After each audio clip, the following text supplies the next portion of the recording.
안녕하십니까. 증시열도TV 시청자 여러분 반갑습니다. 네, 오늘 투자인사이트 시간 여러분이 기다리시는 분이 오셨습니다. 정광우 대표님 86번가 대표님 모셨습니다. 어서 오십시오. 네, 안녕하십니까. 네, 안녕하십니까. 네, 하도 너무 많이 막 이곳저곳에서 동해번 쪽 서해번 쪽 하셔가지고 네. 그 현재 상황에 대해서 좀 편하게 이야기를 좀 해봤으면 좋겠는데, 조금 애매모호해진 게 미국의 장기 채권이 오르더니 잘 안 떨어져요. 네네. 여기에 대해서 어떻게 보고 계신지 좀 궁금합니다. 네. 일단은 그 최근에 장기채가 좀 올라가게 된 네. 거에 대해 가지고서 어떤 게 촉발을 했느냐라고 말씀을 드리자면은, 일단은 신용등급 강등 네. 얘기들이 많이 말씀들을 하시지만, 사실 그보다는 거의 그와 비슷한 시기에 나왔던, 이제 그보다 조금 일찍 나왔던 자료가 어떤 게 있냐면, 재무부의 차입자문위원회라는 데가 있습니다. 여기에서 향후 그 이제 재무부가 채권 발행이라든지 그 금액이라든지 아니면은 만기별로 가져가야 되는 구조라든지 이런 거에 대해 가지고서 자료를 발표를 이렇게 하는 게 좋겠다라고 발표를 하는데, 그 자료를 보게 되면 이제 어떤 얘기가 있느냐 했을 때, 최근에는 좀 단기채 위주로의 발행이 늘어났고, 그 다음에 그런 부분들에 대해 가지고서 동의하는 의견을 내는데, 근데 결국에는 중장기채의 비중이 높아져야 되지 않겠느냐라는 얘기를 했습니다. 그러다 보니까 이제 시장에서는 얘기를 하는 게, 아니 그러면은 미국이 계속 적자 재정을 하는데 그럼 장기채 쪽에 발행이 증가를 하게 되면 장기물 금리가 올라가야 되는 거 아니냐. 그래서 최근에 단기물하고 장기물하고 좀 차별화되게 움직이게 된 이유는, 제일 큰 이유는 거기에 있다라고 보셔야 될 것 같고요. 그러면은 그 다음으로 이제 바로 생각이 드실 수 있는 것이, 그렇게 되었을 때에 과연 그러면 재무부라든지 아니면은 연준에서는 그거를 계속해서 그냥 지켜만 보고 있을 것이냐, 거기에 대해 가지고서 거기 이제 그쪽도 나름의 대응책이 있지 않겠느냐라는 생각을 우리가 해볼 수 있는데, 제 생각에는 나름의 대응책은 일단 마련해 놓은 상황이지 않나라고 보입니다. 왜냐하면 첫 번째로 재무부를 봐서는 재무부 쪽에서는 이렇게 늘어날 것이다라고 진작에 아마 생각을 했겠죠. 그래서인지 지난 5월 달에 분기 자금 조달 계획을 발표할 때 그와 동시에 깜짝 발표를 했던 게 뭐냐 하면은, 재무부판 QE라고 하면 좀 거창하고, 재무부가 채권을 바이백을 하겠다, 되사주겠다, 내년부터 라는 거를 발표를 했습니다. 그러니까 그게 적극적으로 사서 금리를 막 낮추겠다 이런 거라기보다는, 본인들이 여러 이제 만기물에 따라서 발행을 하는데, 때때로 그 만기물들 중에서는 수급이 좀 깨져가지고서 가격 발견 기능이 좀 저하되는 물도 나타날 수가 있잖아요. 그럼 그런 거에 대해 가지고서는 아마도 적극 나서지 않겠느냐 또 보입니다. 그러니까는 어쨌든 시장 안정화에 대한 장치를 미리 좀 마련하고 가는 거죠. 그게 5월에 발표가 됐었고요. 그 다음에 연준 입장에서는 어떠할까라고 하면, 9월 달에 FOMC 회의가 있잖아요.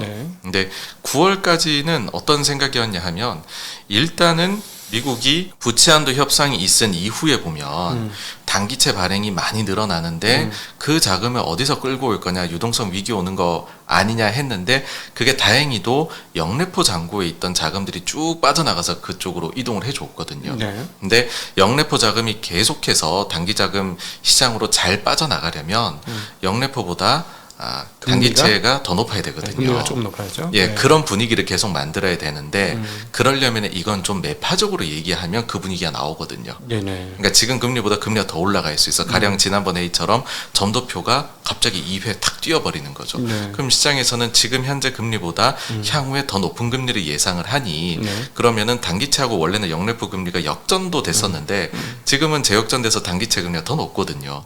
그럼 단기채 쪽이 더 매력이 있으니 그쪽으로 영래포 자금이 빠져나가서 흘러가게 되는 것이죠. 그러니까 일단은 7월에서 9월 분기까지는 단기채 비중 높아지는 거에 대해서 다들 생각을 하고 있고, 그 이제 자문위원회에서도 그렇게 하는 것이 이제 그 합당하다, 그게 효과를 발휘하고 있다라고 평가를 했어요. 그러니까 지금 나오는 얘기는 뭐냐 하면은, 이거는 가정인데, 그럼 9월 회의 때까지는 일단 단기채 쪽이 높게 갈 수 있도록 연준에서도 좀 매파적인 얘기를 해서 양다리에 걸쳐 놓다가, 그 이후에 실제 장기채에 대한 부담이 생겨 나갈 때에는 그때에는 그럼 장기채를 사람들이 사도록 만들려면 금리가 너무 올라간다고 하면 싫어할 거잖아요. 네네. 그때 가가지고서는 좀 비둘기적으로 여기가 변모하는 것 아니냐라는 얘기인 거죠. 그러니까 연준이 미국 재무부의 채권을 잘 소화해주기 위해서 옆에서 협조적 태도를 계속해서 취한다. 때로는 어떤 때는 매파적으로, 어떤 때는 비둘기적으로. 네, 그렇습니다. 예. 그래서 그런 액션을 취하게 되면 그러면은 충분히 요거를 좀 소화할 수 있지 않겠느냐 이고 단순히 이걸 떠나가지고서 정말로 그러면은 정책적으로 바꿔가지고서 이거를 이렇게 이제 그 이끌어낼 수 있느냐라고 하게 되면 연준이 쓸 수 있는 카드가 저는 있다고 보는데요. 첫 번째는 바로 그 이제 양적 긴축 QT 하고 있는 거 있잖아요. 예. 그 QT의 금액을 줄이는 거를 네. 아마 연말 정도에는 결정하지 않을까라고 저는 생각을 하거든요. 최근에는 월 950억 달러 수준의 QT라고 이제 공표가 되어서 진행하고 있고, 약 2달 반 전에 한 8조 5천억 달러가 최근에 한 8조 2,500억 달러로 한 2,500억 달러 줄었긴 했습니다. 네, 그래서 요 금액을 뭐 가령 예를 들어서 뭐 550억 달러로 월간으로 줄여버리겠다라고 하면은 월 400억 달러씩 현재 대비해서 여유가 생기는 거지 않습니까? 네네. 그러니까 그런 거를 통해 가지고서 장기자금 시장의 수급을 완화를 시켜줄 수도 있지 않겠느냐라는 예. 네. 거고, 사실 실제로 이게 그 뭐 연준에서 작년부터 해가지고서 나오는 자료들을 보게 되면 올해 연말까지는 현재 QT 금액이 유지인데 내년부터는 그 QT의 속도가 느려지는 걸로 이렇게 뭐 본인들이 뭐 증권을 얼마 가지고 있을지 이런 그 예상치를 보면 움직이는 걸로 나오거든요. 그래서 실제로 QT를 건드릴 수도 있지 않을까. 그렇게 되면 이제 장기 쪽에서 우리가 지금 시장이 우려하는 거는 좀 가실 수 있겠다. 그리고 마지막으로는 어떤 게 있냐면은 지금 결국에는 영래포 쪽에 들어가 있는 자금은 제 생각에는 내년 말이면은 이건 다 시중으로 나가버릴 것 같거든요. 네. 근데 그렇게 내보내려면 영래포에 대해 가지고서 좀 페널티를 줘야 되겠죠. 그렇죠. 지금 네. 이자 주고 있죠. 예, 지금은 오히려 이거는 이제 뭔가 이 혜택을 주고 있어요. 네네네. 원래는 기준금리 하단만 주면 되는데 기준금리 하단보다 5bp를 더 주고 있거든요. 그 규모를 보면 엄청난 돈입니다. 네, 그래서 그거를 아마도 없애는 결정도 할 수 있지 않을까. 네. 그렇게 해버리면 영래포 쪽의 매력은 점점 더 떨어져 가기 때문에 그 자금들이 채권 수급 쪽으로 이제 옹기로 쫙 오게 될 수 있다라고 봐서, 그러니까는 이 모든 거는 사실은 가정이죠. 뭐 지금 얘기하고 있는 저보고 이제 당신이 무슨 뭐 연준이 위원도 아닌데 그런 얘기 해가지고서 뭐 그렇게 뭐 듣고 하는 거냐, 그런 게 아니고 과거에 연준이 했던 거를 보면은 이런 부분들을 충분히 생각을 할 수 있는 거고, 네.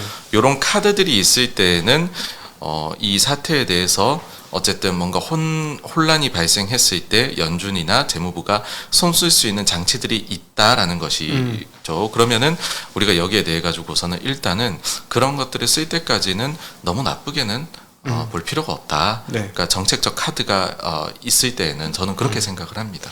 사실 영래포의 과거에는 뭐 그 5% 추가 이자 쳐주는 거 이런 거 없었지 않습니까?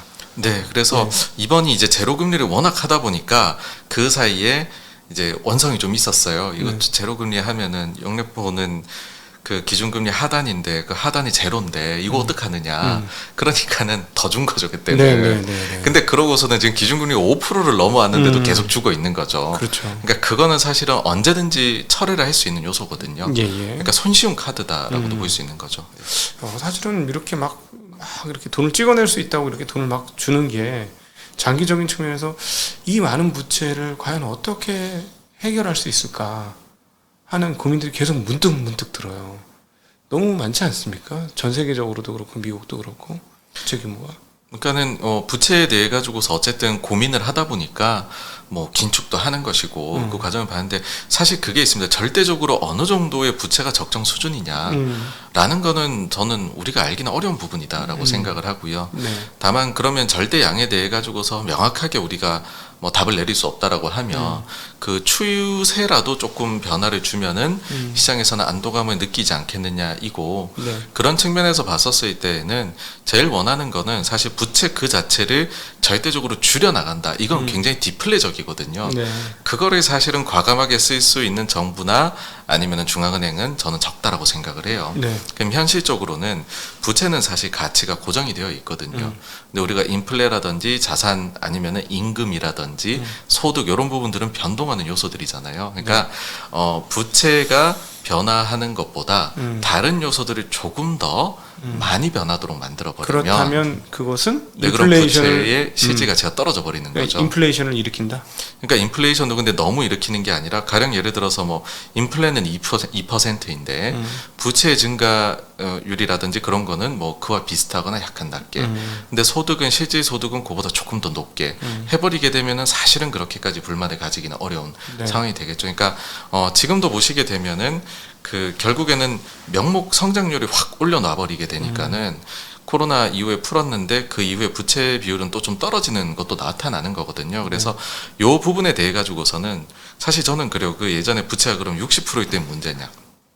80% 문제가 터지냐, 100%면 터지냐, 뭐 일본처럼 저렇게 엄청 높으면 터지냐라고 했을 때 그 절대적인 거를 우리가 그 순간에 터진다라고 알기는 어렵다라는 것이고 그 네. 기준은 없는 거고 그리고 뭐 그거를 어느 정도 우리가 부채가 많은 건 위험해요라고 당연히 얘기는 할 수 있는데 그래서 그게 지금 터질 거냐, 5년 뒤에 터질 거냐, 10년 뒤에 터질 거냐라는 거를 정확하게 모른다라고 하면 근데 투자하는 입장에서는 5년, 10년 뒤에 거를 이제 우려를 가지고서 항상 생각은 할 수 있지만은 그거를 곧바로 투자 아이디어에 연결해 가지고서 시장에 대해서 대응을 바로 해버리는 거는 잘못하면은 많은 기회를 놓칠 수도 있는 네. 거거든요. 왜냐면은 금융위기 직후에 보시게 되면은 미국이 GDP 대비 정부 부채 비율이 60% 정도였어요. 근데 그러고 나서 엄청 늘어나게 된다는 건 모두가 알고 있었고 네. 그래서 이제 막 100% 넘어까지 막 가잖아요. 네. 근데 저렇게 늘어나는 거는 잘못됐어. 나는 저기에 절대로 동참하지 않을 거야. 라고 했다면 사실은 금융위기 이후에 이만큼의 상승장을 그렇지. 우리가 이게 이제 누리지 못했죠. 예. 그러니까는 그거 자체가 현실적으로 우리가 이 생명이 이제 인류 역사는 길지만은 그 사이에서 개인이 사회 활동하는 시간은 적거든요. 네. 그런 점을 고려를 했었을 때는 그 점을 우리가 인지는 하고 있어야 되지만은 이게 어느 정도에서 무조건 문제가 생길 거다라고 이렇게 가정하는 거는 저는 조금 그거는 위험하지 않나라고 생각을 합니다. 네. 여하튼 그 최근에 국채 금리가 막 올라오는 상황에서 연준 인사들의 발언을 보면 엇갈립니다. 굴습이라든가 뉴욕은 연준총재라든가 오늘의 패트릭 하커 뭐 이런 분들은 대체적으로 지금까지 금리 올린 게 뭐 충분하다고 생각하시는 분이 있고 보험한 그 연준 이사 같은 경우는 한 번 더 올려야 될 것 같은데 라는 톤으로 다 얘기를 해요. 그래서 분명히 엇갈릴 것 같은데 인플레이션은 이제부터 안 떨어질 거잖아요. 특별히 헤드라인은 이 다음 이제부터 나오게 된 헤드라인 뭐 7월부터는 그동안에 3%까지 아주 가열차게 떨어졌는데 근데 이제 일단은 주목을 해야 되는 부분은 뭐냐 하면 윌리엄슨 사실 중량감이 있는 분이에요. 네. 왜냐면은 연준의 사실상의 3인자죠. 뉴욕 뉴욕 연준 연준 총재는 총재. 특별한 위치이기 때문에 근데 지금 똑같은 말 이제 그런 중도의 인사라고 표현을 할 수 있는데 네. 그 사람들의 최근 발언 중에서 사로잡는 건 뭐냐 하면 내년도 인하 가능성을 공개적으로 얘기하기 시작을 했다라는 거거든요. 그러니까는 시장에서는 어쨌든 높은 금리를 꽤 오랫동안 끌고 간다고 얘기를 했는데 내년도에 인하에 대해 가지고서 연준 위원들이 그 가능성에 대해 가지고서 이렇게 직접 언급을 해 나가는 거는 이거는 최근에 달라진 분위기라고 볼 수 있는 거죠. 그러니까 이게 자꾸 시장에서 나오는 게 뭐냐면 9월까지가 기점이지 않겠느냐. 네. 9월부터는 장기채 그래서 진짜 올해 겨울 가가지고서 늘리는 쪽으로 간다 그러면은 이거는 금리를 조금은 그때 가가지고서부터는 톤들이 변하지 않겠느냐라는 얘기가 그래서 나오는 부분인 것 같고 그리고 인플레에 대해 가지고서는 이제 상대적으로 그러니까 우리가 실제 금리를 생각을 해야 돼요. 예. 그러니까 인플레에 대해서 인플레이션이 어느 정도 수준일 때 이거를 적당하게 제어할 수 있는 제약적인 수준의 금리가 어느 정도이냐라는 거를 생각을 해 보면은 어쨌든 지금 인플레이션이 한 단계 레벨 다운은 됐고 그 다음에 올해 하반기에는 기저효과가 없어지는 헤드라인은 좀 올라가겠지만은 예. 근데 더 중요하게 보는 근원 물가는 이제부터 또 아직까지 여기는 기저효과를 다 못 누렸거든요. 네.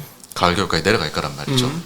그러고 내년이 되면은 또 이게 해서는 제가 볼 때는 또 조금 더 하향 안정화가 되지 않겠느냐. 내년에는 이제 정말 YOY 효과나 이런 걸 제외를 하고서라도 좀 하향 안정화가 되지 않겠느냐라고 생각을 하게 되면은 그에 맞춰 가지고서 본인들의 목표인 2%에 미처 도달하지 못했다 하더라도 그보다 좀 제약적인 수준이면 따라 내려갈 수 있는 거죠, 기준금리가. 그러니까 그 가능성에 대해서 이제 얘기를 하기 시작했다라는 겁니다. 네, 그러니까 네. 우리가 단순히 이제 인플레 잡기 위해서 계속 높아야만 되는 게 아니라 실질 금리를 고려해서 요 정도 인플레 수준에서는 요거에 대해 제약적인 기준금리다라고 하면 내려갈 수 있다라는 거죠. 네. 그래서 그 얘기가 앞으로도 되게 많이 나오지 않을까 이고, 그 다음에 인플레에 대해서는 저는 되게 좀 긍정적인 생각을 계속 가지고 있어요. 최근에도 보시게 되면 특히 근원을 해가지고 나눠보게 되면 세 가지로 나뉘거든요. 주거비가 있을 거고 그 중에서 상품이 있을 거고 그 다음에 서비스가 있는데, 주거비에 대해 가지고서는 주거비라는 거는 집값 상승률에 한 1년, 1년 반 후행을 한다라는 거죠. 예. 그러면 집값은 그 지금 최근에 1년 정도를 보시게 되면은 계속 해가지고 상승률이 둔화가 그렇죠. 나타났었다라는 떨어지고 겁니다. 있죠. 네. 그러면 앞으로 주거비도 그렇게 되지 않겠느냐 이고, 요거는 뭐 제가 그냥 임의로 말씀을 드리는 게 아니라 최근에 지역연은에서 좋은 자료가 하나 나왔더라고요. 그걸 보니까는 거기에서는 예상을, 샘플한 연은에서 예상을 어떻게 했냐면 향후에 주거비가 떨어지게 될 것이다. 그러니까 상승률이 쭉 내려가는데 내년도에는 잘하면은 마이너스가 될 수도 있다, 상승률이. 왜냐하면 집값 가지고서 과거 관계를 그려보면 그러하더라라는 거예요. 네. 그러니까 그게 있고, 근데 여기에서 좀 데이터를 많이 보시는 분들은 근데 지금 최근에는 집값이 좀 올라가고 있다라던데 네. 괜찮냐라고 하시는데, 저는 인플레이션 그 다음에는 디스인플레이션, 디플레이션은 구분을 하셔야지 이번에 대한 이해가 된다라고 생각을 해요. 네. 우리가 인플레가 내려간다라고 하면은 그 마치 연준이 디플레를 원하는 것처럼 얘기를 하시는데, 그게 절대 아니고 예. 연준은 2%의 물가 목표를 물가 상승을 원해요. 이건 인플레거든요. 근데 인플레가 너무 높았던 것 대비 내려오는 상승률은 디스인플레이션으로 2%를 원하는 거거든요.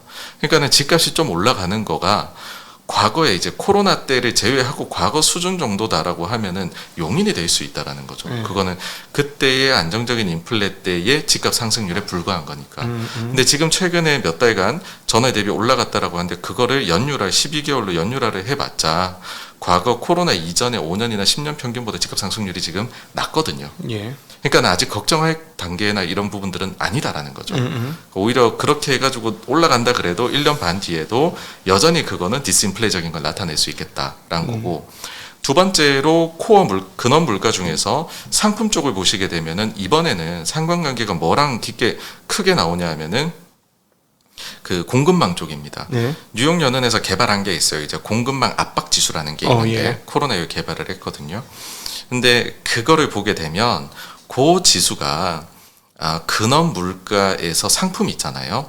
근원 물가에서 상품 물가를 4개월 선행을 하는 걸로 그림을 그려보면 거의 비슷하게 흘러가는 거죠. 네. 그러니까 그만큼 공급망의 영향을 상품 물가는 되게 많이 받았다라는 거고, 그게 아직까지는 이제 앞으로도 계속 내려가는 걸로 일단은 나와 있거든요. 그러니까 어떤 얘기냐면 추가적으로 상품 물가 쪽에서 안정화가 나타날 수 있을 것 같다. 그다음 마지막으로 서비스 물가는 네. 임금하고 연관이 깊은 네. 부분이잖아요. 근데 뭐 고용 쪽에서 좀 둔화가 나타난다 만다 얘기들을 하는데, 그 중에서도 시간당 평균 임금 상승률, 이게 어느 정도나 돼야 되냐, 아직 좀 높은 것 같은데, 특히 이제 제일 최근에 나온 거가 전년 동기 대비 4.4%가 나왔거든요. 네. 그러면은 이게 2% 물가 목표라고 하는데 2%까지 언제 가냐라고 생각하실 수가 있는데, 그게 아니라 원래 임금 상승률이 물가보다 좀 높아요. 그러니까 실질 임금이 플러스가 나도록 코로나 때가 아니라 그 전에도 그러했었다라는 거죠. 그러니까 파월 의장도 똑같은 질문을 받았었고 거기에 대해서 정확한 숫자를 답한 게 있습니다. 예. 그게 작년 11월 달에 얘기를 한 건데, 뭐라 그랬냐면 안정적으로 2% 물가가 나오기 위해 가지고서 임금 상승률은 얼마가 나와야 된다고 생각하냐라고 네. 하니까 3.5%라고 얘기를 했거든요. 그 다음에 그 연준의 이제 데일리 총재 같은 메리 데일리 같은 경우에는 이보다 조금 더 완화적이에요.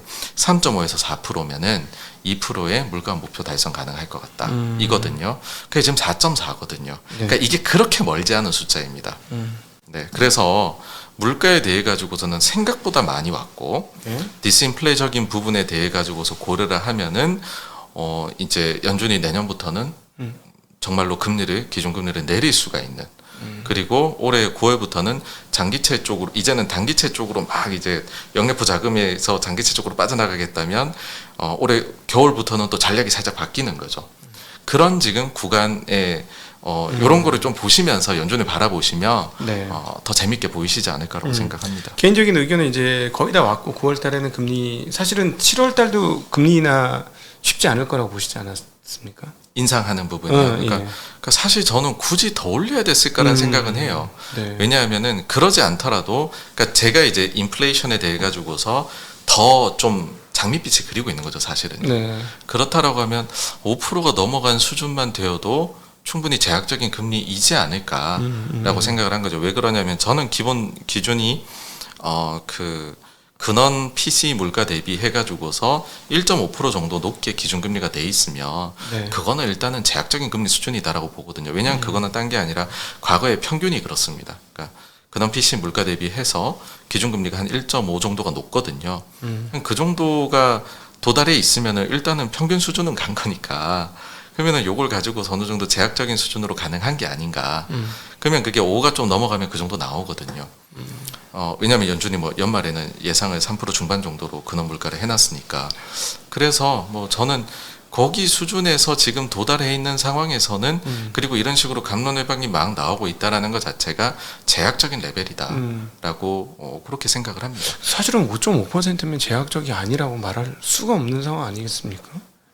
근데 돌이켜 보시면은 이게 긴축해 나가던 중간에는 이보다 훨씬 더 높아야 된다는 얘기들도 하셨었죠. 네. 왜냐하면은 이게 실질금리가 이렇게 이제 그러니까는 물가보다도 금리가 더 높아야지 물가가 항상 잡힌다라고도 말씀을 하시잖아요. 그랬을 때 CPI 기준으로 9.1까지도 나왔었잖아요. 그러니까요. 그러니까 그때만 해도 어마어마한 금리들을 얘기를 했었죠. 그러니까 그 분위기가 그러니까 지금 말씀해 주신 거에서도 시장의 변화가 느껴지는 게 거의 비슷한 레벨에서 약간씩의 한두 번만 가지고 차이점을 얘기를 하고 있는 거거든요. 이거는 상당히 의견이 사실 이 정도면 많이 일치가 돼 있는 부분이다라고 생각을 합니다. 네. 딴 건 몰라도 가장 걱정되는 게 너무 5.5까지 올렸는데 미국 경제 탄탄하지 않습니까? 실업률도 안 올라가고 뭐 여전히 뭐 구인 구직 비율 크게 안 내려가고 그다음에 임금 상승률도 이번에 뭐 4%대가 나오고 뭐 이래서 이러다가 지금 전도표 2번 찍어놨었으니 한 번은 했고 또 한 번 진짜 전도표 찍어놓은 대로 했다가 갑자기 견디다 이거 우리 모래 이렇게 하다가 갑자기 어느 순간 하면 팍 무너지는 것처럼 진가 하나 뺐을 때 마지막에 하나 빼가지고 무너지는 것처럼 그렇게 와장창 그렇게 되는 거 아닌가 하는 두려움들이 좀 있거든요.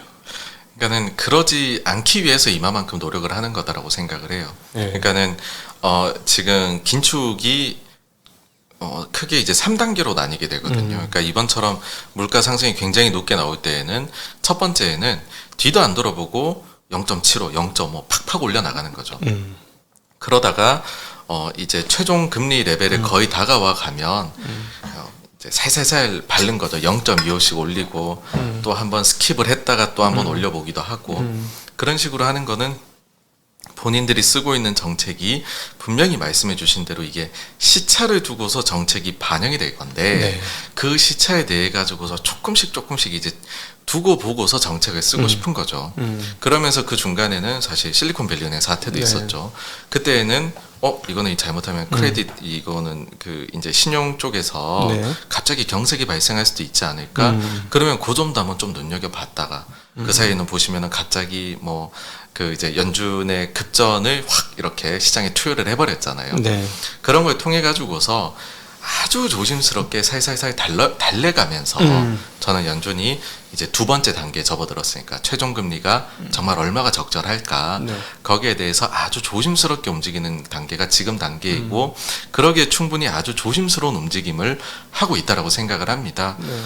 그래서 그런 움직임을 하는 것 자체가 말씀해주신 그런 잘못하면 갑자기 정책의 효과가 팍 이렇게 발현이 돼가지고서 지표들이나 이런 것들이 와르르 무너지는 것을 막기 위함이다라고 생각을 하고요. 저는 기본적으로는 이 연준에 대해서 신뢰를 굉장히 보내는 입장이기 때문에 네. 그런 행동들이 이렇게 그 침체로 빠지지 않도록 하는 그러면서도 긴축으로 인플레는 제어를 하는 그 두 마리 토끼를 다 잡는 쪽으로 가도록 어쨌든 성공할 수 있도록 하는 뭐 방향으로 가는 게 아닌가.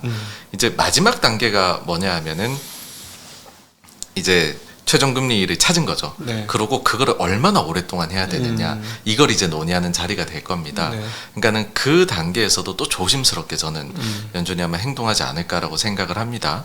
그래서 거기까지 다 끝나고 나면은 긴축이라는 사이클이 완전히 끝이 나는 거다라고 보고 어쨌든 아주 처음에는 금리 빠르게 올려나가다가 더 조심, 더더더 조심하는 단계로 그렇게로 가고 있고 그런 것들이 다 침체를 피하기 위함이다라고 저는 그렇게 봅니다. 예. 오늘 그 무디스가 미국의 은행들 몇 군데, 10군데 신용등급을 하향했고 또 한 11군데는 강등 예정을 하고 그다음에 부정적 관찰 대상 뭐 이런 식으로 여러 은행들을 지정을 했습니다.